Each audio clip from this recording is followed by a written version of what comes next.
காலை நேரம், கடற்கரை ஓரம், காலை வீசிக்கிட்டு கையை வீசிக்கிட்டு ஏதோ சண்டைக்கு போகிற சிப்பாய் மாதிரி எல்லோரும் நடந்து போயிட்டுருக்குறாங்க. நடைப்பயிற்சி. அதில் நமக்கு தெரிஞ்ச ஒருத்தர் எதிரில் வந்தார் ரொம்ப வேகமாக. என்ன சார் வாக்கிங்க அப்படின்னு கேட்டோம். அவரால் ஆமாம்னு பதில் சொல்ல முடியல. அவ்வளவு கஷ்டம். மூச்சு விடுறதுக்கே வாயை திறந்து மூடிகிட்டு இருக்கிறார். எங்கே பேசுறது? கொஞ்சம் நின்று நிதானித்து மூச்சு விட்டுட்டு அதுக்கப்புறம் சொன்னார் ஆமாம் அப்படின்னு.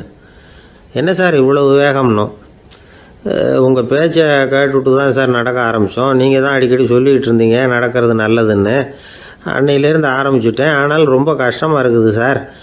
இப்போ பாருங்கள், உங்கள்கிட்ட சுலபமாக பேசக்கூட முடியல, மூச்சு வாங்குது, உடம்பு கூட வலிக்கிறது மாதிரி இருக்குது அப்படின்னு அவர் பாட்டுக்கு பேச ஆரம்பிச்சிட்டார். உங்களை யார் சார் இவ்வளவு வேகமாக நடக்க சொன்னது? வேகத்தை குறைங்க, மெதுவாக நடங்க அப்படின்னோம். நீங்கள் நடக்கிறதுனால என்னென்ன சௌகரியம்னு அன்றைக்கி சொன்னீங்களே தவிர சௌகரியமாக நடக்கிறது எப்படின்னு சொல்லலையே அப்படின்னார் அவர். இன்னமும் லேசாக மூச்சு வாங்கிக்கிட்டே சொன்னால் கூட இவர் சொல்கிறதுலேயே ஒரு நியாயம் இருக்குது. அதனால் இந்த நடைப்பயிற்சி பண்ணுறவங்க கவனிக்க வேண்டிய சில முக்கியமான குறிப்புகள் இருக்குது. அது என்னென்னங்கிறத அவங்க தெரிஞ்சுக்கணும். அது தெரிஞ்சு வச்சுக்கிறது நல்லது. இதெல்லாம் மருத்துவ நிபுணர்கள் சொல்கிற குறிப்புகள். அவங்க என்ன சொல்கிறாங்க தெரியுமா? உங்கள் வயசு 40க்கு மேலேயா? உங்கள் எடை இருக்க வேண்டியதை விட 10 கிலோ அதிகமாக இருக்குதா? நீங்கள் புகை பிடிக்கிறவரா? இதய நோய், இரத்த நாள நோய், உயர் இரத்த அழுத்தம் இப்படி ஏதாவது உங்களுக்கு உண்டா? அப்படின்னா நீங்கள் உங்கள் இஷ்டத்துக்கு வரிஞ்சு கட்டிக்கிட்டு நடைப்பயிற்சி பண்ண ஆரம்பிச்சிடாதீங்க. முதல்ல ஒரு மருத்துவ பரிசோதனை பண்ணிக்கோங்க, அதுதான் நல்லது அப்படின்னு அவங்க சொல்கிறாங்க. நடக்கிறப்போ, உடற்பயிற்சி செய்கிறப்போ மார்பு பகுதியில் அல்லது வேறு எங்கேயாவது தொடர்ந்து வலி இருந்ததுன்னா பயிற்சியை நிறுத்தி விட்டு டாக்டரை போய் பார்க்கணும். நடைப்பயிற்சி பண்ணுறப்போ உங்கள் சக்திக்கு தகுந்த மாதிரி மெதுவாக அதிக கஷ்டம் இல்லாமல் முன்னேறலாம். அங்கே என்ன போட்டியாக வைக்கிறாங்க? முந்திக்கிட்டு போய் என்ன பண்ண போகிறோம்? பரிசாக வாங்க போகிறோம். அதனால் நிதானம் அவசியம் அப்படிங்கிறது அவங்க ஆலோசனை. தொந்தரவு கொடுக்காத ஷூ, ட்ரெஸ்ஸு இதுகளை உபயோகப்படுத்துங்க. பாதத்தில் ஆடு தசை இருக்குல்ல, அங்கே ஏதாவது பிரச்சனை இருந்ததுன்னா டாக்டரை பாருங்கள். அந்த பாதத்தில் வலி வரும் அந்த இடத்துல. வெயில் காலமாக இருந்தால் தலைக்கு தொப்பி வச்சுக்கோங்க. பனியில் நடந்தாலும் அப்படி தான். தலையை பத்திரமா பார்த்துக்குங்க. நம்மக்கிட்ட ஏதோ கொஞ்சம் உருப்படியாக தெரியறது அது தானே. உடற்பயிற்சிக்கு முன்னாடி பின்னாடி பயிற்சி செய்கிறப்போ நிறைய தண்ணி குடிக்கலாமா. முதல் 1 மாதத்துக்கு கொஞ்சம் தளர்த்தியாக சாவகாசமாக நடக்கலாம். மணிக்கு 3 அல்லது 4 கிலோமீட்டர் வேகம்னு வச்சுங்களேன். அதுக்கப்புறம் வேகத்தை அதிகப்படுத்தலாம்.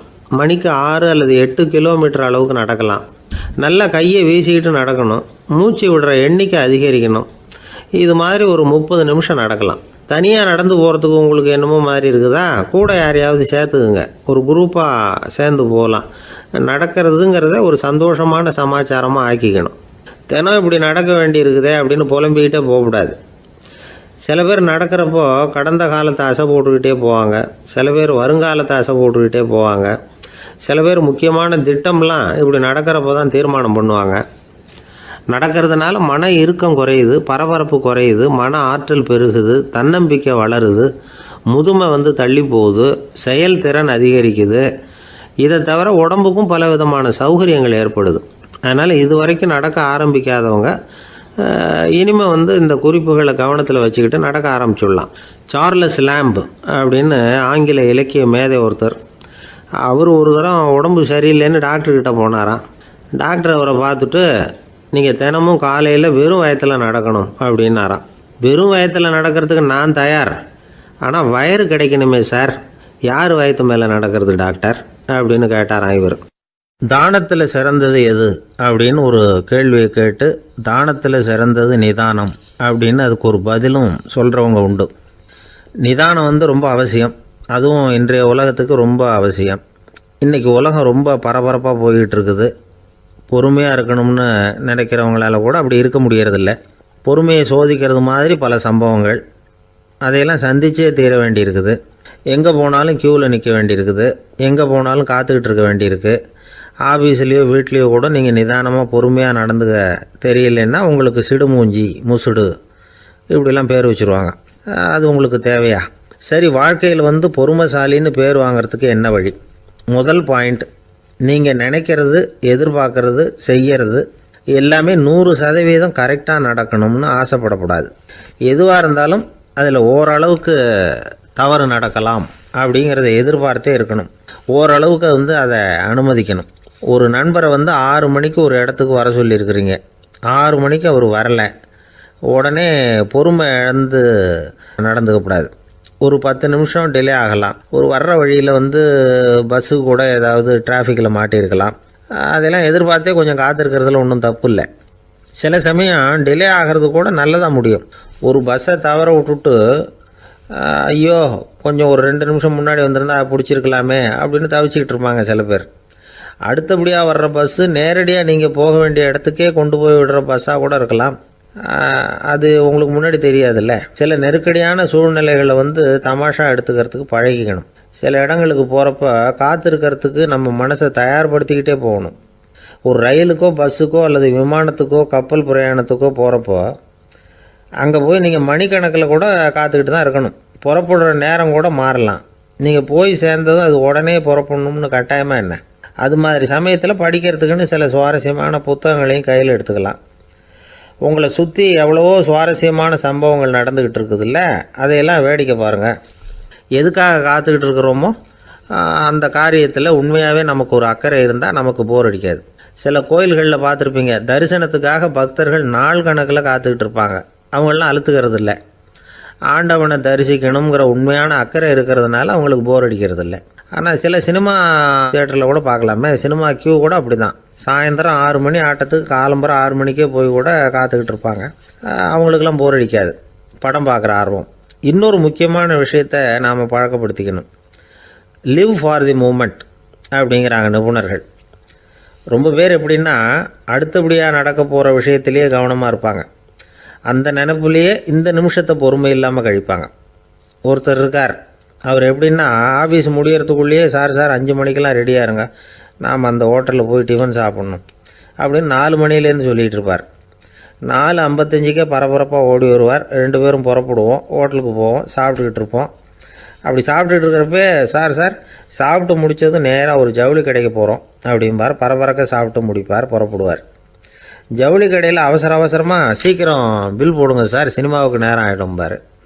சினிமா தியேட்டரில் உட்காந்து அடுத்தபடியாக எங்கே டின்னர் சாப்பிட்றதுன்னு யோசனை பண்ணிகிட்டு இருப்பார். ராத்திரி படுக்கையில் விழுந்ததுக்கு அப்புறமும் நாளைக்கு காலையில் எழுந்திரிச்சதும் அதை பண்ணணும் இதை பண்ணணும்னு திட்டம் போட்டுக்கிட்டே இருப்பார். அதாவது எப்போவும் அடுத்த நிமிஷம், அடுத்த நாள், அடுத்த வாரம், அடுத்த வருஷம், இதுதான் அவங்க சிந்தனை.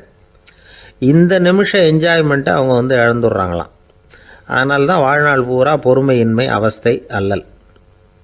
அதனால் நாம் எல்லோரும் வாழ்க்கையில் நிதானமாக இருக்கிறதுக்கு கற்றுக்கணுமா.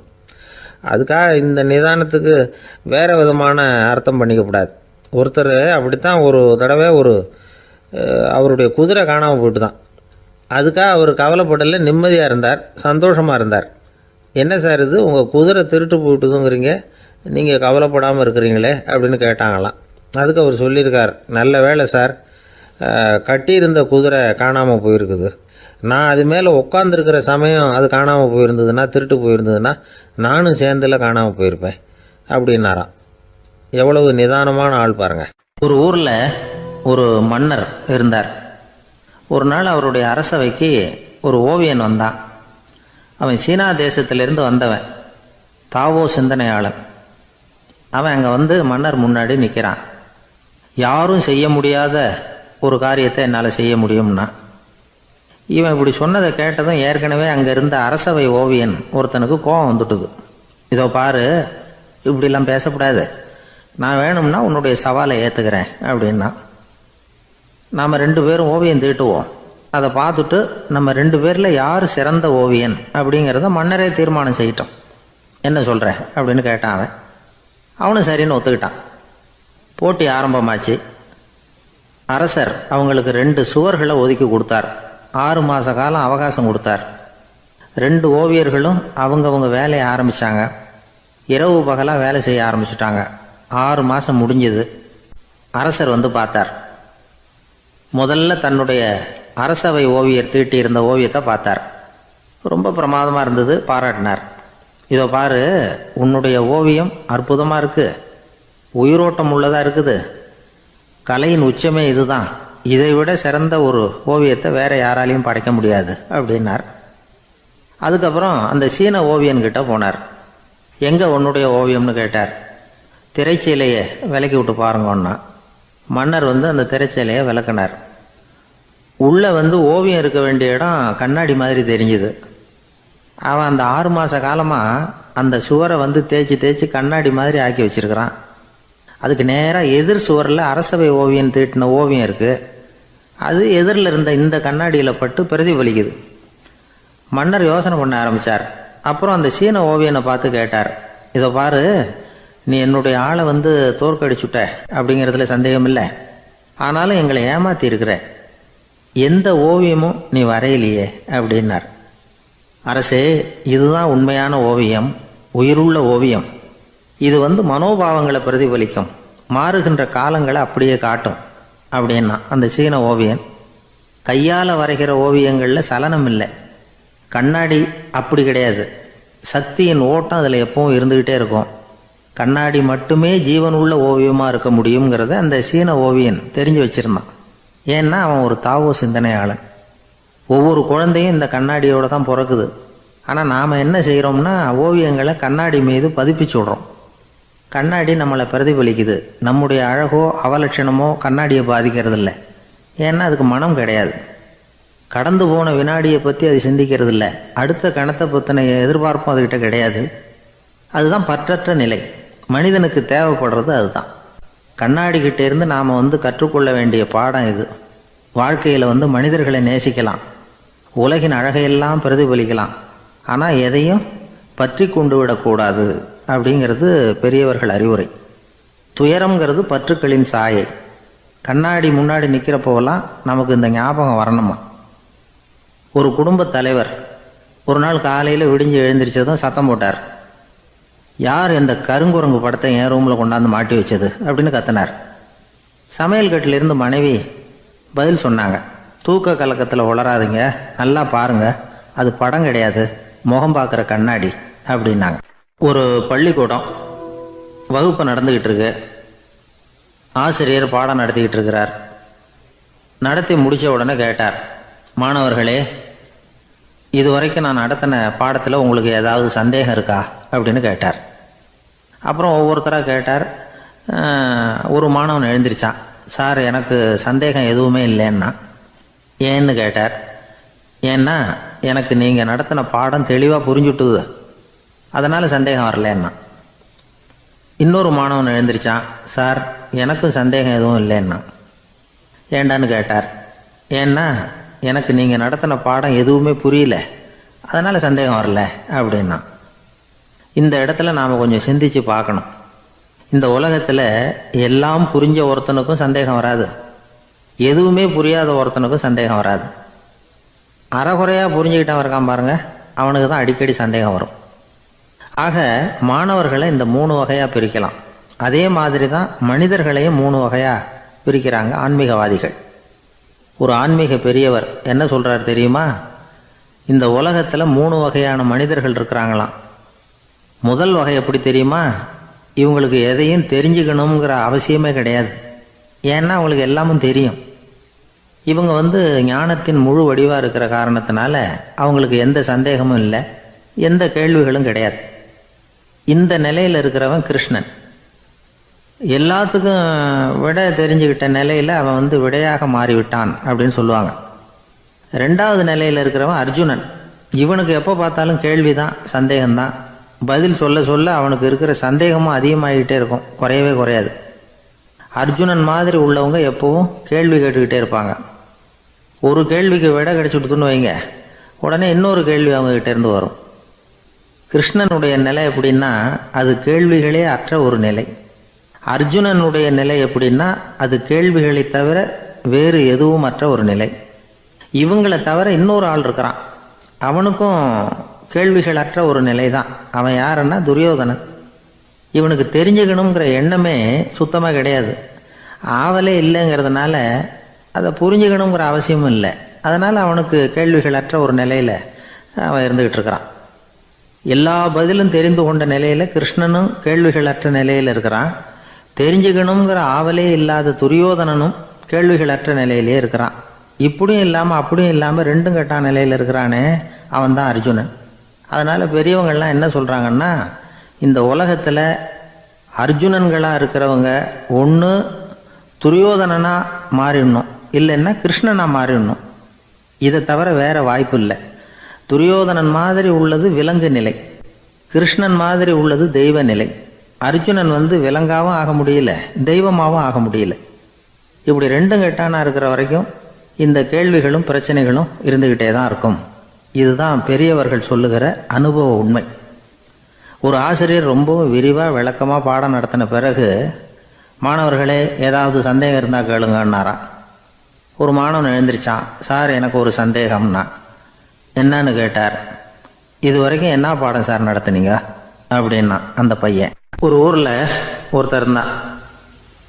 ஏதோ ஒரு சின்ன அலுவலகத்தில் வேலை பார்த்துக்கிட்டு இருந்தான். ரொம்ப ஏழை. வர்ற கொஞ்சம் வருமானத்தை வச்சு வாழ்க்கையை ஓட்டிகிட்டு இருந்தான். ஒரு நாள் தெரு வழியாக அவன் நடந்து வந்துக்கிட்டு இருக்கிறான். தெருவில் ஒரு காசு கிடந்தது. அதை பார்த்துட்டான். அது குனிஞ்சு எடுத்தான். அது ஒரு பழங்கால காசு. அந்த காசு நடுவில் ஒரு துளை இருந்தது, அதாவது துளையிட்ட நாணயம். பழங்காலத்தில் புழக்கத்தில் இருந்த ஒரு நாணயம் அது.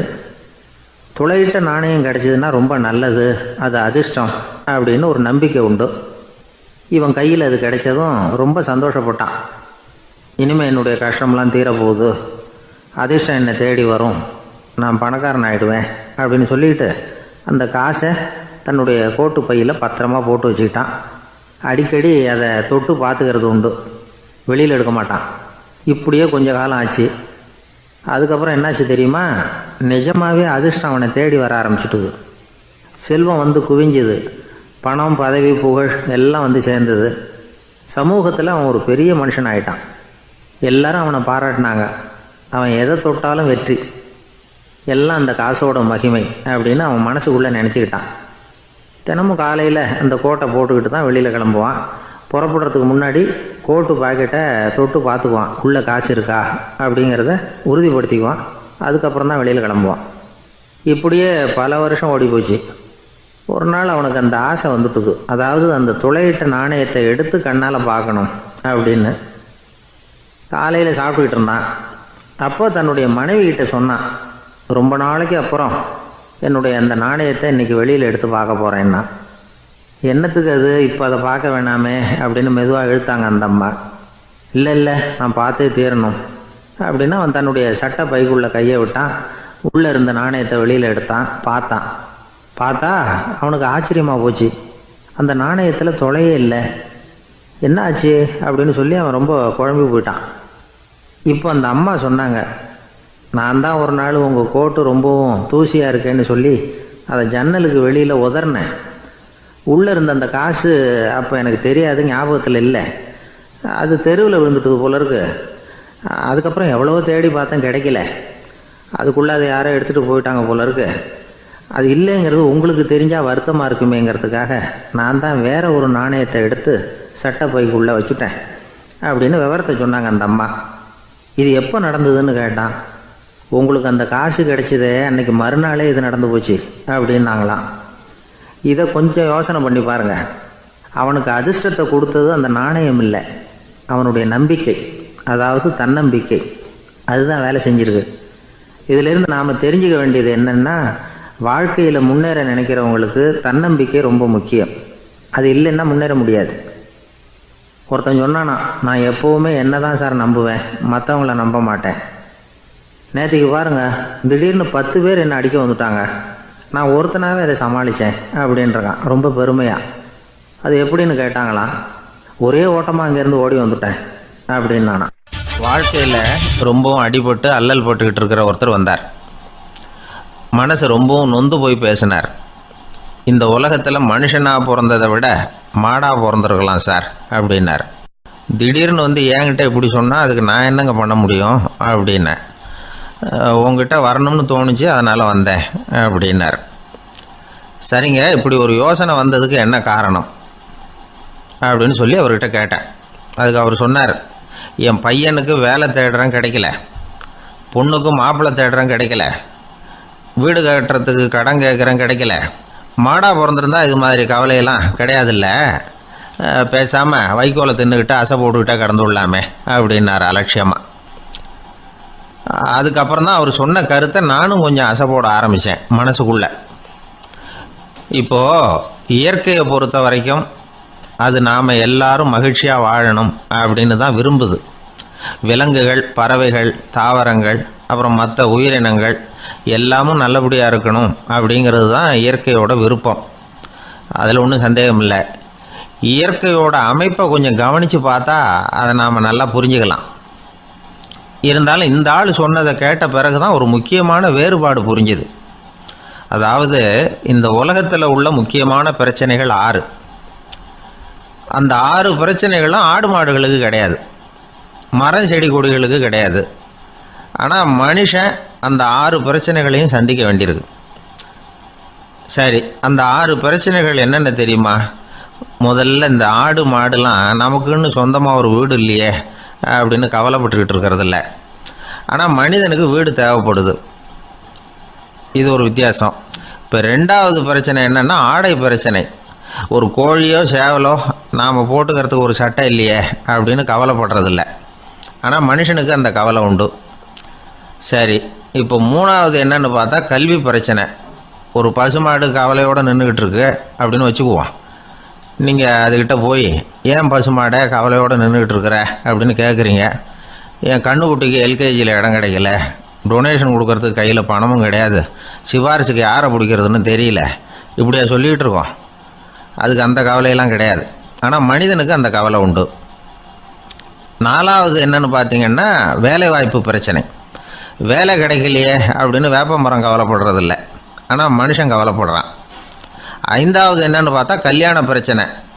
எருமை மாடு பசுமாடு எல்லாம் பொண்ணுக்கு மாப்பிள்ளை தேடிட்டாலே இது பேப்பரில் மணமகன் தேவை அப்படின்னு விளம்பரமாக கொடுக்குது, அதெல்லாம் கிடையாது. 6வது என்னன்னு பார்த்தீங்கன்னா பணம் சம்பந்தமான பிரச்சனை. ஆடு மாடுலாம் பணத்தை சேமிக்கணும்னோ ஏதாவது நிதி நிறுவனத்தில் முதலீடு பண்ணணும்னோ நினச்சிக்கிட்டு இருக்கிறதில்ல. பணத்தை எப்படி காப்பாற்றுறது அப்படிங்கிற கவலையும் அதுகளுக்கு கிடையாது. குதிரை குளம்போடு பிறக்குது, அதனால் அது காடு மேடெல்லாம் கவலை இல்லாமல் தெரியலாம். ஆடு உடம்பில் ரோமத்தோடு பிறக்குது, அதனால் அது குளிரை பற்றி கவலைப்பட வேண்டிய அவசியம் இல்லை. ஆனால் மனுஷனை பார்த்திங்கன்னா அவன் தான் ஒன்றும் இல்லாமல் பிறக்கிறான். ஏன் இந்த பாகுபாடு அப்படின்னு கேட்டால் இதை பற்றி கொஞ்சம் சிந்திச்சு பார்க்கணும். அதாவது இந்த சந்தேகத்தை ஒரு பெரியவர்கிட்டையும் கேட்டேன். அவர் சொன்னார் இதுக்கு பதில். அவர் இதே கேள்வியை இயற்கை கிட்ட கேட்டாராம். இயற்கை பதில் சொல்லிச்சான். வேறு யாருக்கும் கொடுக்காத ஒரு வலுவான கருவியை, ஒரு பவர்ஃபுல் வெப்பன் மனுஷனுக்கு கொடுத்துருக்குறேனே, அந்த கருவியை உபயோகப்படுத்தி அந்த 6 பிரச்சனையை மட்டும் இல்லை 6 கோடி பிரச்சனைகள் இருந்தாலும் அதையெல்லாம் சமாளிக்கலாம். அது கருவி என்ன தெரியுமா? அதுதான் 6வது அறிவு. அதை உபயோகப்படுத்தினா காலுக்கு செருப்பு தயார் பண்ணிக்கலாம், குளிருக்கு போர்வை தயார் பண்ணிக்கலாம், என்ன வேணும்னாலும் செய்யலாம் அப்படின்னு இயற்கை பதில் சொல்லிச்சான். அதனால் நாம் செய்ய வேண்டியது என்னென்னா இயற்கையை முதல்ல சரியாக புரிஞ்சுக்கணும். இயற்கையின் படைப்பையே நாம் சரியாக புரிஞ்சுக்கிறது இல்லையே, அதுதான் வேதனை. இந்த கதையை கேளுங்க. இப்போ நகரத்திலேருந்து ஒரு ஆள் கிராமத்துக்கு வந்தான். அங்கே ஒரு சிறுவன் மாடு மேய்ச்சிக்கிட்டு இருந்தான். நகரத்து ஆள் சொன்னான், எவ்வளோ அழகான பசு, அது சரி இதுக்கெல்லாம் ஏன் கொம்பு இல்லைன்னா. இதுக்கு அந்த பையன் பதில் சொன்னான், பசுமாட்டுக்கு கொம்பு இல்லாததுக்கு பல காரணங்கள் உண்டு. கண்ணுக்குட்டியாக இருந்தால் கொம்பு இருக்காது, பசு வளர்ந்து பெருசானதுக்கு அப்புறம் தான் கொம்பு முளைக்கும், இது ஒரு காரணம். சில சமயம் வளர்கிற கொம்பை எடுத்து விடுறது உண்டு, அது ஒரு காரணம். ஆனால் இதுக்கு ஏன் கொம்பு இல்லைன்னு கேட்குறீங்க. அதுக்கு என்ன காரணம்னா இது பசு இல்லை குதிரை அப்படின்னானா.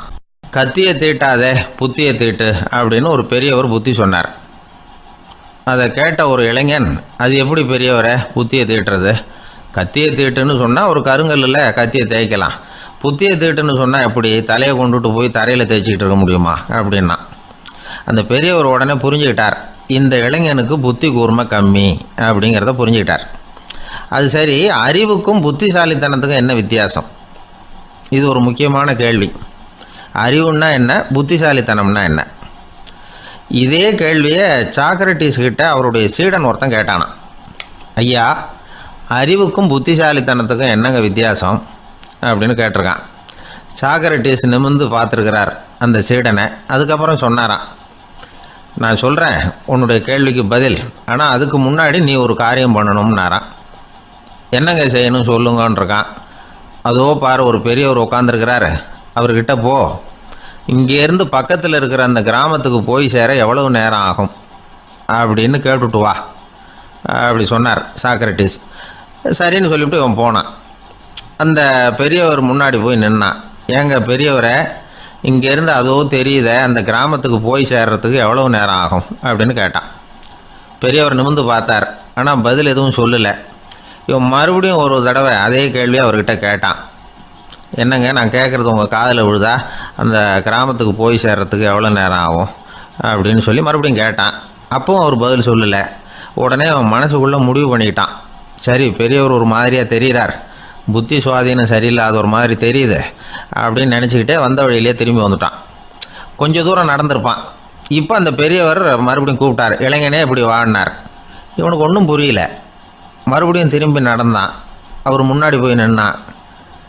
பெரியவர் சொன்னார், தம்பி, இங்கேருந்து அந்த கிராமத்துக்கு போய் சேர்றதுக்கு 5 நிமிஷம் ஆகும் அப்படின்னார். இப்போது அந்த இளைஞன் அந்த முதியவரை ஒரு மாதிரியாக பார்க்க ஆரம்பித்தான். அதுக்கப்புறம் கொஞ்சம் யோசித்தான். பிறகு அவர்கிட்டே கேட்டுட்டான், ஏங்க பெரியவரை, இதே பதிலை அப்போவே என்கிட்ட சொல்லியிருக்கலாமே, என்னை திரும்பி போன்னு சொல்லிவிட்டு பாதி தூரம் போனதுக்கப்புறம் மறுபடியும் கூப்பிட்டு அதுக்கப்புறம் இப்படி சொல்கிறீங்களே, இது நியாயமா அப்படின்னா. பெரியவர் சிரித்தார். அதுக்கப்புறம் சொன்னார், ஏன்பா, நீ எவ்வளவு வேகமாக நடக்கிறேங்கிறத பார்க்காம நீ கிராமத்துக்கு போய் சேர வேண்டிய நேரத்தை எப்படி என்னால் சொல்ல முடியும்? அதனால தான் உன்னை கொஞ்சம் தூரம் நடக்க விட்டு உன்னுடைய நடையின் வேகம், அந்த கிராமம் இருக்கிற தூரம் ரெண்டையும் கணக்கு போட்டு அதுக்கப்புறம் நேரத்தை சொன்னேன்னார். சீடன் வந்து தலை குனிந்தான். அப்படியே திரும்பி வந்து சாக்ரட்டிஸ் முன்னாடி நின்னான். சாக்ரட்டிஸ் இப்போ சொல்கிறார், தம்பி, அதுக்கு பேர் தான் புத்திசாலித்தனம். இந்த அறிவு கூர்மை வந்து எல்லா இளைஞர்களுக்கும் வரணும் அப்படிங்கிறதுக்காகத்தான் கத்தியை தீட்டாத புத்தியை தீட்டு அப்படின்னு பெரியவங்கள்லாம் சொல்லிகிட்டு இருக்கிறாங்க.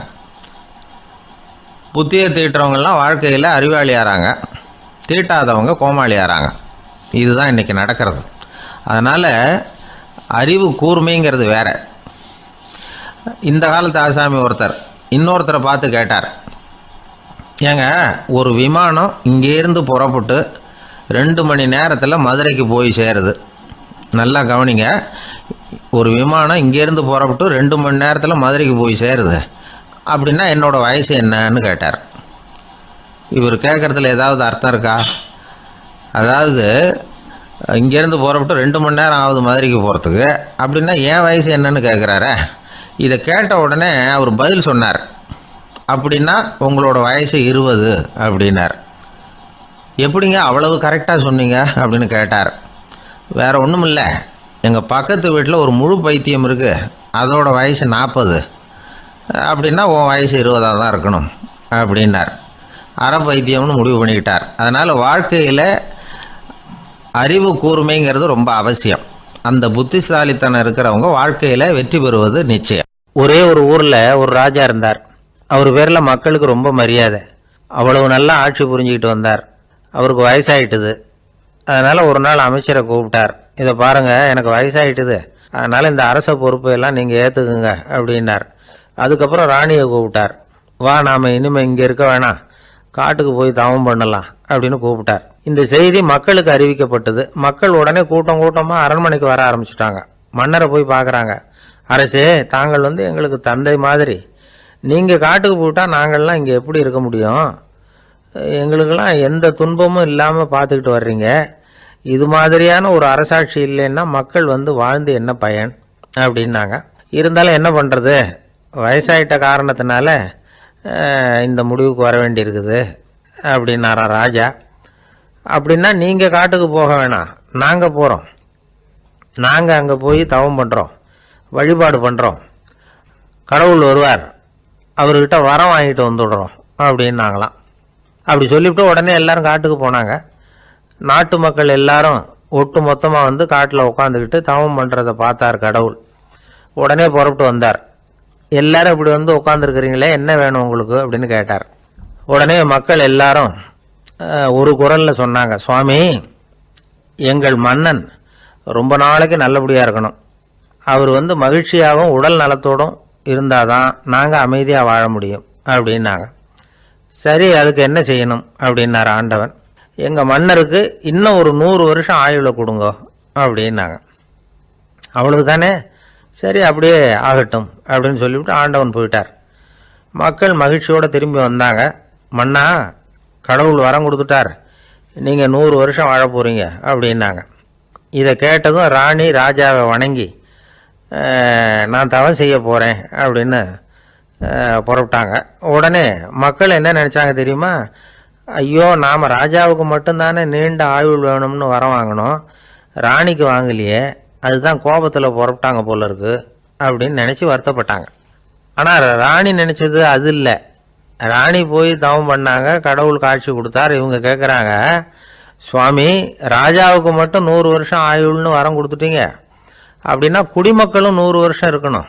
இப்படிப்பட்ட குடிமக்கள் இல்லைன்னா அப்படிப்பட்ட அரசன் இருந்து என்ன பிரயோஜனம் அப்படின்னாங்களாம். ஆண்டவன் பார்த்தார், சரி, அவங்களும் 100 வருஷம் வாழ்வாங்க, அது மட்டும் இல்லை, நீயும் 100 ஆண்டு காலம் வாழ வரமளிக்கிறேன் அப்படின்னு சொல்லிவிட்டு மறைஞ்சிட்டார். இதில் ஆண்டவன் வர்றதும் மறையிறதும் முக்கியம் இல்லை. இதில் கவனிக்க வேண்டியது ஆள்கிறவனின் விசால மனம், குடிமக்களின் விசால மனம், ஆள்கிறவன் மனைவியினுடைய விசால மனம். இப்படி ஒரு நாடு இருந்துட்டுதுன்னா எப்படி இருக்கும் வாழ்க்கை நினச்சி பாருங்கள். அதனால தான் பெரியவங்கள்லாம் சொல்கிறாங்க, இதய வாசல் திறந்தே இருக்கணும், இதயத்தின் கதவுகளை மூடாதீங்க அப்படின்னு சொல்லுவாங்க. என்கிட்ட ஒருத்தர் சொன்னார், என்னுடைய இதய வாசல் எப்பவும் திறந்தே தான் இருக்குதுன்னார். எதனால் அப்படி சொல்கிறீங்க அப்படின்னு கேட்டோம். டாக்டரே சொல்லிவிட்டார், என்னுடைய இதயத்தில் ஒரு ஓட்டை இருக்குது அப்படின்னு, வால்வு சரியில்லையா அப்படிங்கிறார். ஒரு ஊரில் ஒரு ராஜா இருந்தார். அவர் அடிக்கடி காட்டுக்கு வேட்டையாட போவார். சில நண்பர்களையும் கூட அழைச்சிக்கிட்டு போவார். காட்டுக்கு போனதும் ஆளுக்கு ஒரு பக்கமாக போய் வேட்டையாடுவாங்க. சாயந்தரமாக திரும்பி வருவாங்க.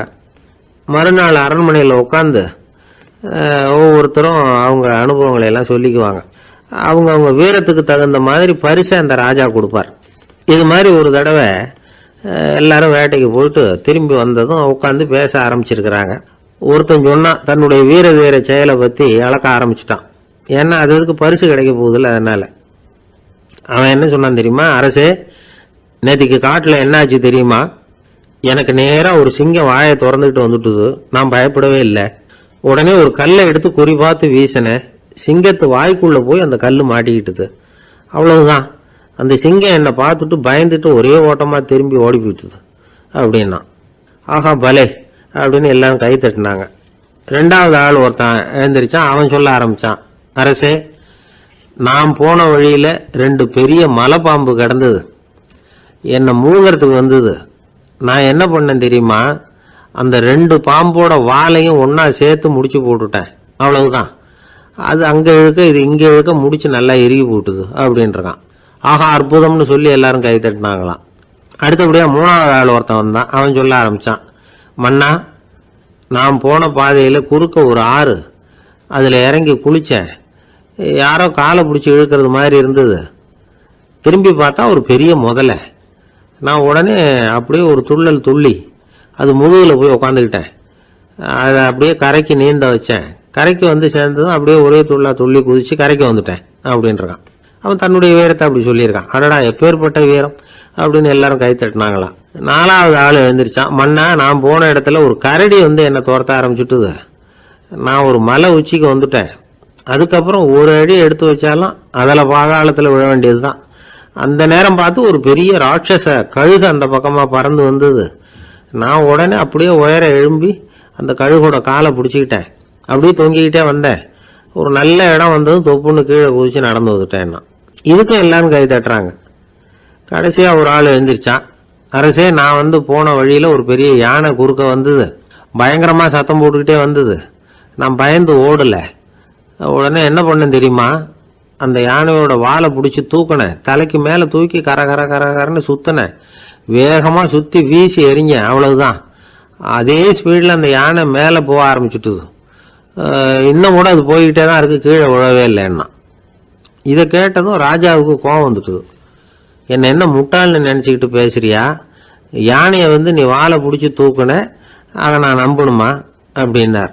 உடனே இவன் பணிவாக பதில் சொன்னான். அரசே, ஒரு சிங்கத்து வாயில் கல் மாட்டிக்கிட்டதை நம்புறீங்க, மலைப்பாம்பு வாழை பிடிச்சி முடிச்சு போட்டதை நம்புறீங்க, முதல்ல முதுகில் சவாரி பண்ணதையும் நம்புறீங்க, கழுகு காலை பிடிச்சிக்கிட்டு பறக்கிறதையும் நம்புறீங்க. அப்படி நம்புறப்ப நான் சொன்னதை மட்டும் நம்பக்கூடாதா அப்படின்னு கேட்டானான். பொய் சொன்னவங்கெல்லாம் தலையை தொங்க போட்டுக்கிட்டாங்களாம். ராஜா அவங்கள பார்த்து சொன்னாராம், நீங்கள் எல்லாரும் என்னை முட்டாளாக்கி இருக்கிறீங்க. கடைசியாக பேசின இவன் தான் எனக்கு உண்மை எது பொய் எதுங்கிறத புரிய வச்சிருக்கிறான். இவன் தான் உண்மையான தைரியசாலி அப்படின்னு சொல்லி அவனுக்கே பரிசையெல்லாம் கொடுத்து பாராட்டினாராம். இப்படி ஒரு கதை. உண்மையை நிலைநாட்டுகிறவன் தான் உண்மையான வீரன் அப்படிங்கிறத இதிலிருந்து நாம் புரிஞ்சுக்கணும். இந்த காலத்துல எல்லாம் பொய் சொன்னாதான் பிழைக்க முடியுங்கிறது ஒரு சில பேரோட நம்பிக்கை. ஒரு அப்பாவுக்கு தன் மகனுக்கு பொய் சொல்ல தெரியலையேங்கிற கவலை. பொய் சொன்னாதான் இந்த உலகத்தில் பிழைக்கலாம், ஆனால் இவனுக்கு அது தெரியலையே, அதனால் இவனை அழைச்சிட்டு போய் நடுக்கடலில் விட்டுட்டு வந்துடுவோம் அப்படின்னு அழைச்சிட்டு புறப்பட்டான். கடற்கரைக்கு போனான். மகனுக்கு சந்தேகம், எங்கேப்பா என்னை அழைச்சிட்டு போகிறேன்னு கேட்டிருக்கான். கடலில் மீன் பிடிக்க கற்றுக் கொடுக்க போகிறேன் உனக்கு அப்படின்னானா. நான் ஏற்கனவே மீன் பிடிச்சிட்டேனேன்னானா இவன் மகன். எங்கே அதுன்னு கேட்டிருக்கான் அப்பங்காரன். சுட்டு சாப்பிட்டுட்டேன்னு இருக்கான் புள்ள. அப்பங்காரன் பார்த்தான், சரி நம்ம புள்ள பொழைச்சிக்கோ அப்படின்னு சொல்லி திருப்பி அழைச்சிட்டு வந்துட்டானா. இணை புரியாத 2 நண்பர்கள் இருந்தாங்களாம். 2 பேரும் விடாமல் சிகரெட்டு குடிக்கிறவங்க. அதில் ஒருத்தன் செத்து போட்டான். இன்னொருத்தன் அதுக்கப்புறம் 2 சிகரெட்டாக குடிக்க ஆரம்பிச்சானா. ஏன் இப்படி பண்ணுறேன்னு கேட்டிருக்காங்க. நான் ஒரு சிகரெட்டு தான் குடிக்கிறேன், செத்து போன என்னுடைய ஃப்ரெண்டு இருக்கானே செத்து போனவன், அவனுக்காக இன்னொரு சிகரெட்டு குடிக்கிறேன் அப்படின்னு நானா. இது ரொம்ப ஆபத்து, விட்டுடு அப்படின்னு சொல்லியிருக்காங்க. சரின்னு ஒத்துக்கிட்டான். ஆனால் அதுக்கப்புறமும் ஒரு சிகரெட் வீதமாக குடிச்சிக்கிட்டே இருந்தான். சிகரெட் பழக்கத்தை நீ இன்னும் விடலையான்னு கேட்டாங்களாம். அந்த பழக்கத்தை நான் எப்போ விட்டுட்டேன், இப்போ நான் குடிக்கிறது என் ஃப்ரெண்டுக்காக அப்படின்னு நானா. இவங்கெல்லாம் எப்படி திருந்துறது? அளவுக்கு மிஞ்சினால் அமிர்தமும் நஞ்சு அப்படின்னு சொல்லுவாங்க. அது உண்மைதான். ஒருத்தருக்கு அளவுக்கு மீறிய புகழ் வந்துட்டுதுன்னு வச்சுங்க, அது கூட ஆபத்தாக போயிடுறது உண்டு. பழங்காலத்துல எல்லாம் கிரேக்க தேசத்தில் ஒரு பழக்கம் உண்டாம். அதாவது யாராவது ஒருத்தரை நாடு கடத்தணும்னா அதுக்கு ஒரு வழி உண்டு. அதாவது ஒருத்தரை நாடு கடத்தணும்னு மக்கள் விரும்புகிறாங்கன்னு வச்சுங்களேன், அவர் பேரை ஒரு மண்பாண்ட ஓட்டுச்சில்லில் எழுதி அதை ஒரு குறிப்பிட்ட பொது இடத்துல போட்டுற வேண்டியது, அவ்வளவுதான். இது மாதிரி பல பேர் போட்டுக்கிட்டே இருப்பாங்க. எல்லாம் அப்படியே குவிஞ்சு போயிடும். அந்த ஓட்டாஞ்சில்லு குவியலில் யாருடைய பேர் அதிகமாக இருக்குதோ அந்த நபரை ஒரு 10 ஆண்டுகள் நாடு கடத்தி விடுவாங்க. இது அந்த ஊர் வழக்கமாக. ஒரு நாள் அந்த குவியலுக்கு பக்கத்தில் ஒரு ஆள் நின்றுக்கிட்டு இருக்கிறான். அவன் கையில் ஒரு ஓட்டாஞ்சில்லு வச்சிருக்கிறான். அதில் யாரோட பேரையோ எழுதணும், எழுதி அந்த இடத்துல போடணுங்கிறது அவன் ஆசை. ஆனால் அவன் படிக்காதவன், அதனால் எழுத தெரியல. யாராவது அந்த வழியாக வர்றாங்களான்னு பார்த்துக்கிட்டே நின்றுக்கிட்டு இருந்தான். ஒரு பெரியவர் வந்துக்கிட்டு இருந்தார். அவர்கிட்ட ஓடினான். கையில் இருந்த மண்பாண்ட சில்லை கொடுத்தான். ஐயா, இதில் ஒரு பேர் எழுதி கொடுங்களேன்னா. அந்த பெரியவர் அதை வாங்கி கையில் வச்சுக்கிட்டு, என்ன பேர் எழுதணும் சொல்லு அப்படின்னா. இவன் சொன்னான், அரிஸ்டைடிஸ் அப்படின்னு எழுதுங்க அப்படின்னா. இதை கேட்டதும் அந்த பெரியவருக்கு அதிர்ச்சி. ஏன்னா அவர் தான் அரிஸ்டைடிஸ், தத்துவ மேதை அரிஸ்டைடிஸ் அவர். இருந்தாலும் நான் தான் அதுங்கிறத காட்டிக்காம அந்த ஆளுகிட்ட கேட்டார். அது சரிப்பா, அரிஸ்டைடிஸ்ங்கிற பேரை எழுத சொல்கிற, அவர் உனக்கு என்ன கெடுதல் பண்ணார், அவர் பேரை இதில் எழுத சொல்கிறியே அப்படின்னு கேட்டிருக்கார். அதுக்கு இவன் சொன்னானா, அவர் எனக்கு எந்த கெடுதலும் பண்ணலை, அவரை நான் பார்த்தது கூட இல்லை அப்படின்ட்டுருக்கான். அப்புறம் எதுக்காக அவரை நாடு கடத்தணும்னு நீ ஆசைப்படுற அப்படின்னு கேட்டிருக்கார். இப்போ அந்த ஆள் சொல்கிறான், அரிஸ்டைடஸை பற்றி எல்லாரும் பேசுகிறாங்க, அவர் ரொம்ப நல்லவர், அவர் ஒரு பெரிய அறிவாளிங்கிறாங்க, அவர் ஒரு பெரிய வள்ளல், பேரறிஞர், இப்படி எல்லாரும் சொல்கிறத கேட்டு கேட்டு எனக்கு ரொம்ப அழுத்து போயிட்டுது, அதனால தான் வெறுப்பாயிட்டேன் அப்படின்னு நானும். இதிலேருந்து என்ன தெரியுது? நாம் நல்லவனாக இருக்கிறதுல ஒன்றும் இடைஞ்சல் இல்லை. ஆனால் நம்மளை நல்லவன் நல்லவன் எல்லாரும் சொல்ல ஆரம்பிச்சிட்டாங்கன்னு வச்சுக்கோங்க, அப்போ இடைஞ்சல் ஆரம்பம்னு அர்த்தம். எதுவுமே அளவுக்கு மிஞ்சி போகாமல் பார்த்துக்க வேண்டியது ரொம்ப அவசியம். அளவுக்கு அதிகமாக ஆசைப்படாதவங்களில் ஆப்ரஹாம் லிங்கனும் ஒருத்தரான். அவர் ஒரு தடவை தன்னுடைய நண்பர்கள்கிட்ட பேசிக்கிட்டு இருந்தாராம். ஒருத்தர் கேட்டிருக்கார், ஒரு மனுஷனுக்கு கால்கள் எவ்வளோ உயரம் இருக்கணும் அப்படின்னு கேட்டாராம். இதுக்கு ஆப்ரஹாம் லிங்கன் சொன்னாராம், அது என்ன, இடுப்புலேருந்து தரையை தொடுற அளவுக்கு உயரம் இருந்தால் போதும் அப்படின்னாராம். ஆரம்ப காலத்தில் ஒரு குரு, அப்போ ஒரு சீடன் இருந்தான். அது வேடிக்கையான குரு, வேடிக்கையான சீடன். ஒரு ஆசிரமம். ஒரு நாள் ஒருத்தன் அவசரமாக அந்த குருவை தேடி வந்திருக்கிறான். என்ன விஷயம்னு விசாரித்தார் குரு. உங்கள் சீடர் என்னை அடிச்சுட்டார் அப்படின்னு புகார் பண்ணானா அந்த ஆள். குரு சீடனை கூப்பிட்டார். அடிச்சியா இந்த ஆளை அப்படின்னு கேட்டாராம். ஆமான் இருக்கான் சீடன். ஏன் அடிச்சே அப்படின்னு கேட்டாராம். இந்த ஆள் உங்களை பற்றி மட்டமாக பேசிவிட்டான், என்னால் அதை தாங்கிக்க முடியல, அதனால தான் அடிச்சுட்டேன்றான். அப்படி என்ன பேசினா அப்படின்னு கேட்டாராம். உன்னுடைய குருநாதர் இப்போல்லாம் அர்த்தமில்லாமல் பேச ஆரம்பிச்சிட்டார் அப்படின்னு சொல்லிவிட்டான், அதனால தான் அடிச்சுட்டேன் அப்படின்னானா. அதுக்காக அடித்தே அப்படின்னாராம். நான் அதுக்காக அடிக்கலை குருவே, இப்பெல்லாம் நீங்கள் அர்த்தமில்லாமல் பேசுகிறதாக அவன் சொல்கிறான், அப்படின்னா இதுவரைக்கும் நீங்கள் அர்த்தத்தோடு பேசினதாகத்தானே அர்த்தம், அது தப்பு தானே, அதனால தான் அடித்தேன் அப்படின்னானா. ஒரு பெரியவர் உட்கார்ந்துருக்கிறார், அவரை சுற்றி அவருடைய தோழர்கள் உட்கார்ந்துருக்கிறாங்க. ஏதோ ஒரு முக்கியமான செய்தியை அவர் அவங்களுக்கு சொல்லிகிட்டு இருக்கிறார். அவங்களும் ஆர்வமாக கேட்டுக்கிட்டு இருக்கிறாங்க. இந்த சமயத்தில் யாரோ ஒரு ஆள் வேகமாக அங்கே வர்றார். வர்ற வேகத்திலேயே எனக்கு ஏதாவது உதவி செய்யுங்க அப்படின்னு கேட்டுக்கிட்டே வர்றார். கேட்கறது உதவி, ஆனால் குரல் மிரட்டுறது மாதிரி இருக்குது, அதட்டி கேட்கறது மாதிரி இருக்குது. இதை கேட்டதும் அந்த பெரியவர் ஆத்திரப்படலை, ஆனால் அவரை சுற்றி இருந்தவங்க ஆத்திரப்பட்டாங்க. இதை பெரியவர் கவனித்தார். கொஞ்சம் அமைதியாக இருங்கன்னார். வந்தவரை கூப்பிட்டார், அவருக்கு சில பொருள்களை கொடுத்தார். என்னங்க இப்போ உங்களுக்கு மகிழ்ச்சி தானே அப்படின்னார். அப்படின்னு அலட்சியமாக அவர் சொல்கிறார். நான் உங்களை நல்ல முறையில் நடத்தினேன்னா அப்படின்னு கேட்குறாரு அவர் மறுபடியும். அதெல்லாம் ஒன்றும் இல்லை அப்படின்னு சொல்லி அவர் சொல்லிகிட்டு இருக்கிறாரு. குரலில் கடுமை குறையில. சுற்றி இருந்தவங்களால இதை பொறுத்துக்க முடியல. கோபத்தோடு அவரை நோக்கி நெருங்க ஆரம்பித்தாங்க. பெரியவர் அவங்களையெல்லாம் தடுத்து நிறுத்தினார். வந்தவரை வாங்க என்னோட அப்படின்னு சொல்லி அழைச்சிட்டு போனார். வீட்டுக்கு போனார். அங்கே போனதும் இன்னும் சில பொருள்களை எடுத்து அவர்கிட்ட கொடுத்தார். இப்போ திருப்தி தானே, நான் உங்ககிட்ட நல்ல முறையில் நடந்துக்கிட்டேனா அப்படின்னார்.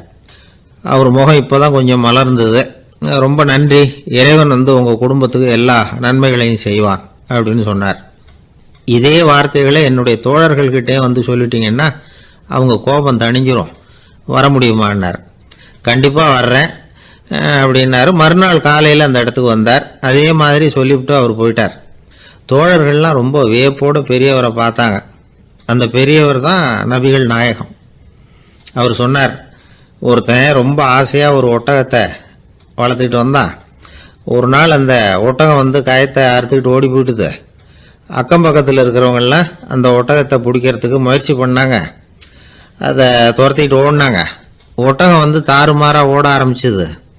இந்த சமயத்தில் ஒட்டகத்தை வளர்த்தவன் அங்கே ஓடி வந்தான். நீங்கள் அதை ஒன்றும் செய்ய வேணாம், விட்டுருங்க, அதோட சுபாவம் எனக்கு நல்லா தெரியும், அதை சுலபமாக என்னோடய வழிக்கு கொண்டுட்டு வந்துட முடியும், நான் பார்த்துக்கிறேன், விட்டுருங்கோ அப்படின்னா. எல்லாரும் விலகி போயிட்டாங்க. இவன் என்ன செஞ்சான் தெரியுமா? கொஞ்சம் புல்லை கையில் எடுத்துக்கிட்டு அந்த ஒட்டகத்தை நெருங்கினான், அவ்வளவுதான். அது ஓடி இவன் காலடியில் உட்காந்துக்கிட்டது. செல்லமாக அதை அப்படியே தடவி கொடுத்தான், முதுகில் ஏறி உட்காந்துக்கிட்டான். அது பாட்டுக்கு சாதுவாக நடந்து போகுது. இந்த கதையை நபிகள் நாயகம் தம்முடைய தோழர்களுக்கு சொல்கிறார். ஒட்டகத்தை மட்டும் இல்லை, சில மனிதர்களையும் கூட சில விதத்தில் அணுகி தான் அவர்களை சீர்திருத்த வேண்டியிருக்குது அப்படிங்கிறத அவங்களுக்கு உணர்த்தினார். இது ஒரு அழகான உளவியல் அணுகுமுறை. சில குடும்ப தலைவர்கள் கூட இந்த ஒட்டகம் மாதிரி நடந்துக்கிறது உண்டு, அப்புறம் அடங்கி போகிறதும் உண்டு. ஒரு குடும்ப தலைவர் காலையில் எழுந்திரிச்சதுலேருந்து சத்தம் போட்டு கத்திக்கிட்டு இருப்பார். பக்கத்தில் இருந்தவங்கெல்லாம் ஓடி போய் சமாதானம் பண்ணி பார்த்தாங்க. அவர் ஓயறது மாதிரி தெரியல. கடைசியில் அவர் மனைவி வந்தாங்க. நீங்கள் எல்லாம் விலகி போயிடுங்க, அவர் சுபாவம் எனக்கு தெரியும், நான் பார்த்துக்கிறேன் அப்படின்னாங்க.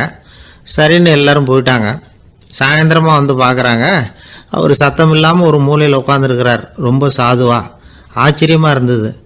என்னம்மா பண்ணீங்கன்னு கேட்டாங்க. அது ஒன்றும் இல்லைங்க, ஒரு வேளை சாப்பாட்டை நிறுத்தினேன், பட்னி போட்டேன், அவ்வளவுதான் அப்படின்னாங்க அந்த அம்மா. ஒரு ஜென் துறவி, அவருக்கு ரொம்ப வயசாயிட்டுது, கடைசி காலம். நண்பர்களெல்லாம் கூப்பிட்டார். நண்பர்களே, நான் வித்தியாசமான முறையில் சாகணும்னு ஆசைப்படுறேன், அதுக்கு ஏதாவது யோசனை சொல்லுங்களேன் அப்படின்னு கேட்டாராம். நண்பர்கள் சிரித்தாங்க. என்ன பேச்சு பேசுகிறீங்க, சாவறதுங்கிறது என்ன விளையாட்டுத்தனமான காரியமா அப்படின்னு கேட்டிருக்காங்க. அந்த துறவி கொஞ்ச நேரம் யோசனை பண்ணார். அப்புறம் கேட்டாராம், இது வரைக்கும் யாராவது நடந்துக்கிட்டே இறந்துருக்குறாங்களா அப்படின்னாராம். எல்லாரும் இல்லைன்னாங்களாம். ஒருத்தர் மட்டும் சொல்லியிருக்கார், அப்படியும் ஒருத்தர் இறந்துருக்கிறதாக ஒரு கதையில் படிச்சிருக்கிறேன், ஒரு ஞானியால் தான் அப்படியெல்லாம் செய்ய முடியும் அப்படின்னு அவர் சொன்னாராம். சரி, அப்படின்னா அந்த முறை நமக்கு வேணாம், நின்றுக்கிட்டே யாராவது உயிரை விட்டுருக்காங்களா அப்படின்னு விசாரிச்சாராம். அப்படியும் ஒருத்தர் இறந்துருக்கிறார் அப்படின்னாங்களாம். மறுபடியும் அந்த துறவி யோசனை பண்ணியிருக்கிறார். ஏதாவது வித்தியாசமான முறையில் நாம் போகணும் அப்படிங்கிறது அவருடைய விருப்பம். மனிதன் எப்படி வாழ்கிறானோ அப்படி இறப்பது தான் நல்லது. சரி, யாராவது தலைகீழாக யோகம் செய்யும் நிலையில் இறந்துருக்கிறாங்களா அப்படின்னு விசாரித்தாராம். நண்பர்கள் சிரித்தாங்க. தலைகீழாக நின்னபடி இறந்ததாக நாங்கள் கேள்விப்பட்டதே இல்லை, அது முடியாத காரியம் அப்படின்னு இருக்காங்க. இப்போ அந்த துறவிக்கு திடீர்னு உற்சாகம் வந்துட்டுது. உடனே எழுந்திரிச்சார், தலைகீழாக நின்னார், அப்படியே உயிரை விட்டுட்டார். அவ்வளோதான். அந்த மடாலயத்தில் ஒரே குழப்பம். எப்படி அவரை கீழே இறக்கி படுக்க வைக்கிறது அப்படின்னு புரியல. இப்படி உயிர் விடுறதை பற்றி அவங்க இது வரைக்கும் கேள்விப்பட்டதும் இல்லை. உண்மையிலேயே இவர் இறந்து தான் போனாராங்கிறதும் தெரியல. சோதித்து பார்த்தாங்க. இதய துடிப்பு, நாடி துடிப்பு எல்லாம் நின்று போயிருந்தது. இவர் எப்பவும் இப்படி தான், என்ன பண்ணுறது இப்போது அப்படின்னு சொல்லி எல்லாரும் குழம்பிக்கிட்டு இருக்கிற சமயத்தில் ஒரு பெரியவர் யோசனை சொன்னார். இந்த துறவியோட மூத்த சகோதரி பக்கத்து மடாலயத்தில் இருக்கிறாங்க, அவங்கள இங்கே அழைச்சிட்டு வந்தால் ஏதாவது வழி கிடைக்கும் அப்படின்னார். அந்த அம்மாவுக்கு 90 வயசு. அழைச்சிட்டு வந்தாங்க.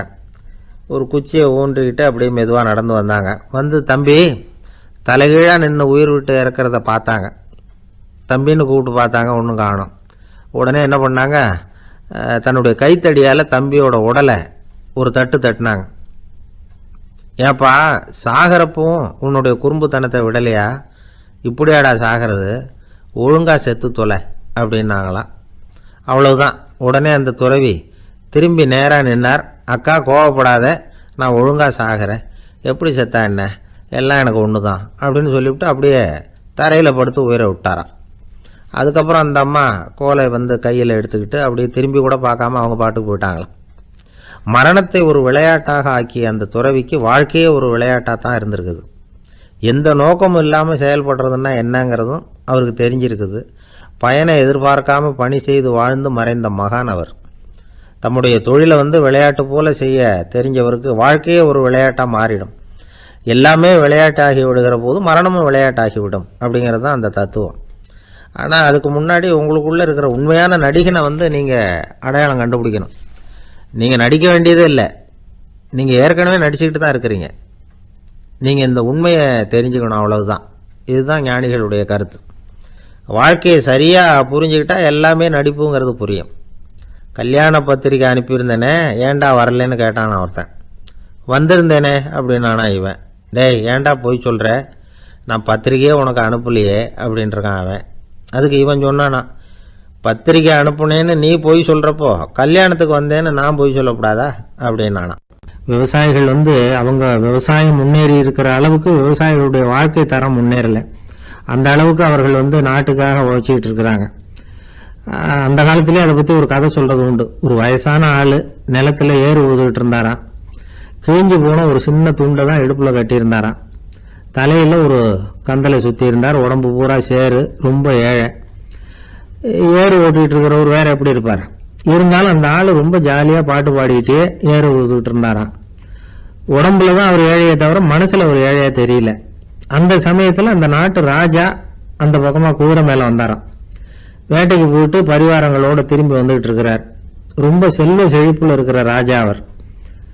அவர் இந்த வயசான விவசாயியை பார்த்துருக்கார்.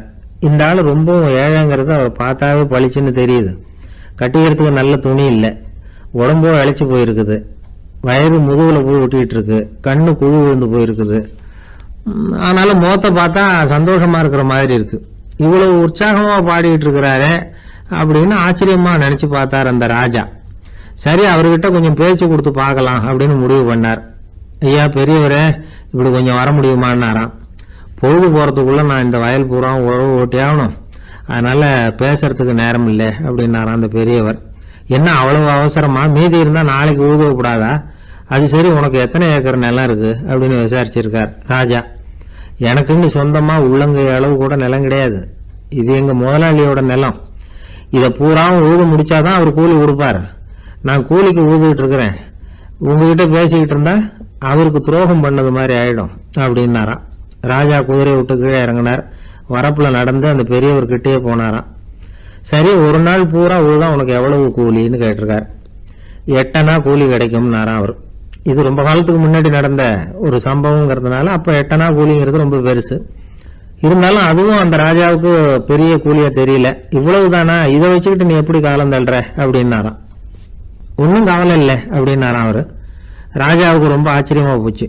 8 அணா கூலி வாங்குற இந்த ஆளு கவலை இல்லாம இருக்கிறார், ஏராளமான வசதியோடு இருக்கிறன்னா கவலை இல்லாம வாழ முடியலையே அப்படின்னு நினைச்சு பார்த்திருக்கார். அது சரி, 8 அணாவில் எப்படி குடும்பம் நடத்துற அப்படின்னு கேட்டாராம். எனக்கு கிடைக்கிற 8 அணாவில் 2 அணா குடும்பத்துக்கு செலவழிக்கிறேன், 2 அணா பழைய கடனுக்கு கொடுக்குறேன், 2 அணா தர்மம் செய்யறேன், 2 அணா வட்டிக்கு கொடுக்குறேன், ஒரு குறையும் இல்லைன்னாராம். ராஜாவுக்கு ஒன்றும் புரியல. எனக்கு ஒன்றும் புரியலேன்னு இருக்காரு. ஐயா, எனக்கும் என் மனைவிக்கும் 2 அணா செலவாகுது. வயசான அம்மா அப்பா இருக்கிறாங்க, சின்ன வயசுல என்னை காப்பாத்தினவங்க அவங்க. அந்த கடனுக்கு 2 அணா செலவாகுது, அது பழைய கடன். என் தங்கச்சி ஒருத்தி ஆதரவு இல்லாத நிலைமையில தன்னுடைய மகனோட என் வீட்டில் இருக்கிறா. அவளுக்கும் அவள் மகனுக்கும் 2 அணா செலவு பண்றேன், அது தர்மம். எனக்கு 2 பிள்ளைங்க இருக்கிறாங்க, அவங்களுக்கு 2 அணா செலவு பண்றேன், அது வட்டிக்கு கொடுக்கறது மாதிரி. பிற்காலத்துல அவங்க எங்களை காப்பாத்துவாங்க. அந்த வகையில நான் திருப்தியோட வாழ்ந்துகிட்டு இருக்கிறேன் அப்படின்னாராம். ராஜாவுக்கு அர்த்தம் புரிய ஆரம்பிச்சுதான். அந்த பெரிய நிலத்தை விலை கொடுத்து வாங்கி அந்த பெரியவருக்கே தானமா கொடுத்துட்டாராம். இப்போ ஊழவருக்கே நிலம் சொந்தமாயிட்டுது. அன்னையிலிருந்து அரசனுக்கும் ஆறுதல் கிடைச்சுதான். இப்படி ஒரு கதை சொல்லுவாங்க. 8 அணா வருமானத்தை வச்சுக்கிட்டு எப்படி காலத்தை தள்ளுறதுன்னு சொல்றதுக்காக இந்த கதையை சொல்றதாக யாரும் தப்பா நினைச்சுக்க கூடாது. கிடைக்கிறத எப்படி பங்கு போடுறார், எப்படி திருப்தியா வாழறார் அப்படிங்கிறது தான் முக்கியம். அது மாதிரி இன்றைக்கு இந்த பொங்கல் திருநாள்ல உழவர்கள் மனசு மகிழ்ச்சியா இருந்ததுன்னா அது எல்லாரும் மகிழ்ச்சியா இருக்கிறது மாதிரி அர்த்தம். அதனால அவர்கள்ட்ட இருந்து நாம பாடம் கத்துக்கணும். சில உழவர்கள் தங்கள் நிலத்துல விளையறத தாங்கள் சாப்பிட மாட்டாங்க, அடுத்தவங்கள்ட்ட வித்துட்டு சந்தையில போய் வேற அரிசி வாங்கிட்டு வந்துதான் இவங்க சாப்பிடுவாங்க. அப்படிப்பட்ட விவசாயிகள்லாம் இது உண்டு. பங்கிடுகிற பண்பை உழவர்கள்ட்ட இருந்து கற்றுக்கொள்ளுங்கள் அப்படிம்பாங்க. ஒரு ஆள் நிம்மதியா மகிழ்ச்சியா இருந்தானா, உங்க நிம்மதிக்கும் மகிழ்ச்சிக்கும் என்ன காரணம்னு கேட்டிருக்காரு இன்னொருத்தர். என்கிட்ட இருந்தது பூராவையும் என் பிள்ளைங்களுக்கு சமமா பங்கு போட்டு கொடுத்துட்டேன், எனக்குன்னு எதுவுமே வச்சுக்கல, அதுதான் நிம்மதிக்கு காரணம்னு இருக்கான். உங்ககிட்ட இருந்தது எவ்வளவு இருந்தது அப்படின்னு கேட்டிருக்காரு அவரு. மொத்தமா ஒரு 50,000 ரூபாய் இருக்கும் அப்படின்னு இருக்கான்.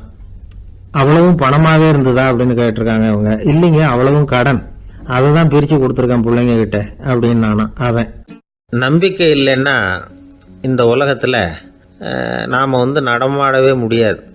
அவநம்பிக்கையோடு இருந்துக்கிட்டு இருந்தா என்னைக்கும் அவஸ்தை தான். நாம் நம்புறது நடக்குதோ இல்லையோ அது வேற விஷயம். ஆனால் எதையும் நம்பி தான் நாம் அடி வைக்க வேண்டியிருக்கு. வேற ஒன்றும் வேணாம், ஒரு லாட்ரி சீட்டு வாங்குகிறோம், அது எங்கே நமக்கு விழப்போகுது அப்படிங்கிற அவநம்பிக்கையோடவா வாங்குகிறோம். பரிசு நமக்கு தான் அப்படிங்கிற நம்பிக்கை உள்ளூர இருக்கிறதுனால தான் அதை வாங்குகிறோம். இருந்தாலும் முடிவு வேறு மாதிரி ஆகிடுது, அதுக்காக மனசு சோர்ந்து போகிறதில்ல, அடுத்த மாதமும் சீட்டு வாங்குகிறோம். இந்த நம்பிக்கை தான் மனித வாழ்க்கைக்கு ஆதாரம். ஒரு கடையில் போய் டீ சாப்பிட்றீங்க, அந்த டீ நல்ல டீ தானா, அதில் விஷம் கலந்துருக்குமா அப்படிங்கிற சந்தேகம் வந்துட்டுதுன்னு வச்சுங்க. அதுக்கப்புறம் அதை எப்படி நீங்கள் சாப்பிட முடியும்? நம்பி தான் சாப்பிட்ணும். ரயில் ஒழுங்காக போய் சேருங்கிற நம்பிக்கை இருக்கிறதுனால தான் அதில் ஏறி உட்காடுறோம். லெட்டர் ஒழுங்காக போய் சேருங்கிற நம்பிக்கை இருக்கிறதுனால தான் பெட்டியில் போடுறோம். சரி, நம்ம கதையெல்லாம் நம்மளோட இருக்கட்டும். மனித நம்பிக்கை எந்த அளவுக்கு உறுதியாகவும் அறிவுபூர்வமாகவும் இருக்கணுங்கிறதுக்கு அலெக்சாண்டர் வாழ்க்கையில் நடந்த ஒரு சம்பவத்தை உதாரணமாக சொல்லலாம். இந்த உலகத்தையே ஜெயிக்கணும்னு புறப்பட்டார் அலெக்சாண்டர். ஒரு கட்டத்தில் அவர் சிட்னஸ் நதி கரைக்கு சேர்ந்தார். அந்த சமயத்தில் அவருக்கு கடுமையான நோய் வந்துட்டுது. அவர் கூடவே வந்திருந்த கிரேக்க வைத்தியர்கள் என்னென்னமோ முயற்சியெல்லாம் பண்ணி பார்த்தாங்க. இருந்தாலும் அலெக்சாண்டருக்கு வந்திருக்கிறது என்ன நோய்ங்கிறத அவங்களால கண்டுபிடிக்க முடியல. ஏன்னா அந்த பகுதியில் உள்ளவங்களுக்கு மட்டுமே அதிகமாக வரக்கூடிய ஒரு வினோதமான நோயாக இருந்தது அது. ஆனால் அவர் இருக்கிற இடம் எதிரியோட இடம், பாரசீக மன்னனோட ஆளுகைக்கு உட்பட்ட இடம். என்ன பண்ணுறது அப்படின்னு எல்லாரும் யோசனை பண்ணாங்க. பாரசீக மன்னனோட அரண்மனையில் இருக்கிற வைத்தியர் வந்தால் இந்த நோயை குணப்படுத்தி விடுவார் அப்படின்னு சொன்னாங்க. இருந்தாலும் எதிரியோட நாட்டில் இருக்கிற வைத்தியரை கூப்பிட்டு எப்படி நம்பி வைத்தியம் பார்க்க சொல்கிறது அப்படின்னு சொல்லி எல்லாரும் தயங்கினாங்க. ஆனால் அலெக்சாண்டர் தயங்கலை. பரவாயில்ல, அழைச்சிட்டு வாங்கன்னு விட்டார். உடனே அவரை போய் அழைச்சிட்டு வந்துட்டாங்க. அவர் வந்தார். அலெக்சாண்டர் உடம்பை பரிசோதனை பண்ணி பார்த்தார். சரி, இதை குணப்படுத்தி விடலாம், பயப்பட வேண்டியதில்லை. ஆனால் இதுக்கு ஒரு மூலிகை ரசம் தயார் பண்ணி கொடுக்கணும். நான் போய் அதை தயார் பண்ணிவிட்டு 2 நாளில் திரும்பி வந்துடுறேன் அப்படின்னு சொல்லிவிட்டு போனார் அந்த வைத்தியர். அதே மாதிரி 2 நாளில் திரும்பி வந்தார் மூலிகை ரசத்தோட. இதுக்கு இடையில் அலெக்சாண்டரோட தளபதிகளில் ஒருத்தர் ரகசியமாக ஒரு எச்சரிக்கை கடிதம் கொடுத்து அனுப்பியிருக்கிறான். அதை வாங்கி என்ன விஷயம்னு பார்த்தார். இப்போ உங்ககிட்ட வந்திருக்கிற எதிரி நாட்டு வைத்தியரை நம்பாதீங்க, அவன் கொண்டுகிட்டு வந்திருக்கிற மூலிகை ரசத்தில் விஷம் கலந்துருக்குது அப்படின்னு அதில் எழுதியிருக்கு. அதை பார்த்தார் அலெக்சாண்டர். இருந்தாலும் கொஞ்சம் கூட அலட்டிக்கல. வைத்தியர் கொடுத்த மருந்தை வாங்கி கடகடன்னு குடிச்சுட்டு அதுக்கப்புறம் அந்த கடிதத்தில் இருந்த விஷயத்தை அந்த வைத்தியர்கிட்ட சொன்னார். வைத்தியர் திகைச்சு போயிட்டார். தன் மேலே அலெக்சாண்டர் வச்சிருக்கிற நம்பிக்கையை பார்த்து அவருக்கு ரொம்ப வியப்பு. வைத்தியர் உண்மையிலேயே நல்ல மருந்து தான் கொண்டுகிட்டு வந்து கொடுத்துருக்கிறார், அதில் விஷம்லாம் எதுவும் கலக்கலை. அதுக்கப்புறம் அலெக்சாண்டர் அந்த வைத்தியரை பார்த்து சொன்னாராம், நம்பிக்கைங்கிற அச்சாணியை ஆதாரமாக வச்சுக்கிட்டு தான் இந்த உலகம் சுற்றிக்கிட்டு இருக்குது. எனக்கு எதிரியாக இருந்தாலும் பாரசீக மன்னர் ரொம்ப பெரியவர். அப்பேற்பட்ட மன்னருடைய அரண்மனை வைத்தியர் தொழில் நேர்மை இல்லாதவராக இருக்க மாட்டார். அப்படி இருந்தால் அவரை அரண்மனை வைத்தியராக வச்சிருக்கவே மாட்டாங்க அப்படின்னு நம்பினேன். என்னுடைய நம்பிக்கை வீண் போகலை அப்படின்னாராம். இதுதான் மானுட நம்பிக்கைங்கிறது. இந்த காலத்துலேயும் இது மாதிரி இந்த மானுட நம்பிக்கையை ரொம்பவும் சாமர்த்தியமாக கையாளுகிற கெட்டிக்காரங்க சில பேர் இருக்கிறாங்க. இந்த காலத்து குரு, அவருக்கு ஒரு சிஷ்யன். குரு முன்னாடி அந்த சிஷ்யன் ரொம்ப பணிவாக நின்று, குருவே உங்கள் கையால் விஷத்தை கொடுத்தாலும் அதை வாங்கி மடமடன்னு குடிச்சிருவேன் அப்படின்னா. உன்னுடைய குரு பக்தியை மெச்சினேன் அப்படின்னார் குரு. அதுக்கு அந்த சிஷ்யன், அப்படி இல்லை குருவே, உங்ககிட்ட சிஷ்யனாக இருக்கிறத விட உங்கள் கையால் விஷத்தை வாங்கி குடிச்சு விடுறது ரொம்ப நல்லது, அதனால தான் அப்படி சொன்னேன் அப்படின்னா. ரொம்ப நாளைக்கு முன்னாடி ஒரு நாள் கோவலன் நாடகம் நடந்தது. எங்கள் மதுரையில் நடந்தது. அதில் ஒரு முக்கியமான கட்டம். கண்ணகி கிட்ட சிலம்பை வாங்கிக்கிட்டு அதை விற்கிறதுக்காக மதுரை நகருக்கு புறப்படுறான் கோவலன். அந்த சமயத்தில் கண்ணகி பாடுற மாதிரி ஒரு நாடக பாடல் நாடக ஆசிரியர் எழுதினது. அது என்ன பாட்டுன்னா, மா பாவியோர் கூடி வாழும் மதுரைக்கு மன்னா போகாதீர் என்று அப்படின்னு ஆரம்பிக்கும் அந்த பாட்டு. இதுதான் அந்த பாட்டு. இதை கண்ணகி மேடையில் பாடின உடனே கூட்டத்தில் சலசலப்பு. நம்ம ஊர்லேயே நமக்கு முன்னாடியே நின்றுக்கிட்டு மா பாவியோர் கூடி வாழும் மதுரை அப்படின்னு சொல்கிறாங்களே, என்ன தைரியம் அப்படின்னு எல்லாம் குழப்பம் பண்ண ஆரம்பிச்சிட்டாங்க. மக்கள் சத்தம் போட ஆரம்பிச்சிட்டாங்க. எதிர்ப்பு குரல் அது பாட்டுக்கு வர வர அதிகமாக போட்டுது. கொண்டுக்கிட்டு வா அந்த நாடக ஆசிரியரை, எழுதுனது யார் அப்படின்னு ஒரே சத்தம், கூச்சல். வேறு வழி இல்லை. மெதுவாக மேடைக்கு வந்தார் அந்த நாடக ஆசிரியர். 4 பக்கத்திலிருந்தும் கேள்வி கணைகள். மக்களை பார்த்து கொஞ்சம் அமைதியாக இருங்கோ அப்படின்னு சொல்லிவிட்டு தன்னுடைய விளக்கத்தை சொல்ல ஆரம்பித்தார் அந்த நாடக ஆசிரியர். மா அப்படின்னு சொன்னால் திருமகளாகிய லட்சுமி அப்படின்னு அர்த்தம். பா அப்படின்னா கலைமகளாகிய சரஸ்வதி. வி அப்படின்னா மலைமகளாகிய பார்வதி. மா பாவியோர் அப்படின்னா திருமகளும் கலைமகளும் மலைமகளும், இவங்க மூவரும் அப்படின்னு அர்த்தம். இந்த 3 பேரும் வாழ்கின்ற மதுரை புனிதம் நிறைந்தது, சகல செல்வங்களும் நிறைஞ்சது. அப்படிப்பட்ட ஊரில் நான் அணிந்து கொள்ளும் இந்த சாதாரண சிலம்பை யார் வாங்கிக்குவாங்க அப்படிங்கிற எண்ணத்தோடு தான் கண்ணகி அப்படி சொல்கிறா. அதை நினச்சி தான் நான் எழுதினேன். ஆகவே மதுரையை ரொம்ப சிரமப்படுத்தணும், ரொம்ப மோசமாக எழுதணும் அப்படிங்கிற எண்ணம்லாம் எனக்கு கிடையாது. பெருமைப்படுத்தணும்னு நினச்சி தான் அப்படி எழுதினேன் அப்படின்னு விளக்கம் கொடுத்தாராம். இந்த விளக்கத்தை கேட்டதும் எல்லாரும் ரொம்ப சமாதானம் ஆயிட்டாங்களாம். இப்படி விளக்கம் கொடுத்த அந்த நாடக ஆசிரியர் யார் தெரியுமா? அவர் தான் தமிழ் நாடக உலகின் முதல் ஆசான் சங்கரதாஸ் சுவாமிகள். அவருக்கு நகைச்சுவை உணர்வும் அதிகம். 1920ஆம் ஆண்டு திருநெல்வேலியில் அவர் தங்கியிருக்கிறார் நாடகம் நடத்துறதுக்காக. அவர் தங்கியிருந்த வீட்டில் கொசு மூட்டை பூச்சி அதிகமாக இருந்திருக்கு. அவரால் தூங்கவே முடியல. அவர் அனுபவித்த தொல்லைகள் ஒரு பாட்டாக உருவாச்சு. வேடிக்கையாக ஒரு பாட்டு எழுதினாராம். மூட்டையும் கொசுவும் ஒரு வீட்டிலே மீட்டிங் போட்டால் முன்னே நிற்க யாரால் முடியும்? கொசு மோகன ராகம் போல சத்தம் போட்டு முன்னே நின்று செய்திடும் யுத்தம். இதை மறுநாள் நாடகத்தில் கோமாளி வேஷம் போட்ட ஒரு சிறுவனை விட்டு பாட வச்சிருக்காரு. எல்லாரும் சிரித்து ரசித்தாங்களாம். சங்கரதாஸ் சுவாமிகள் கல்யாணமே பண்ணிக்கல, துறவி மாதிரியே வாழ்ந்திருக்கார். தமிழ் நாடக கலைக்கு தன்னையே அர்ப்பணம் பண்ணிட்டவர் அவர். 1922 நவம்பர் மாதத்தில் ஒரு நாள் புதுச்சேரியில் அவர் வாழ்க்கை முடிஞ்சுது. அப்போ அவருக்கு வயசு 55. சங்கரதாஸ் சுவாமிகள் நாடக ஆசிரியர் மட்டும் இல்லை, மேடை நாடக இயக்குனர், தயாரிப்பாளர். அவரே ஒரு சிறந்த நடிகர். ஒரு தடவை சாவித்திரி நாடகத்தில் இவர் யமதர்மனா வேஷம் போட்டு நடிச்சிருக்கிறார். நாடகம் பார்த்துக்கிட்டு இருந்த கருவுற்ற ஒரு பெண்மணிக்கு பயத்தினால அங்கேயே குழந்தை பிறந்துட்டு தான். அந்த நிகழ்ச்சிக்கு அப்புறம் இவர் இந்த வேஷம் போடுறப்போலாம்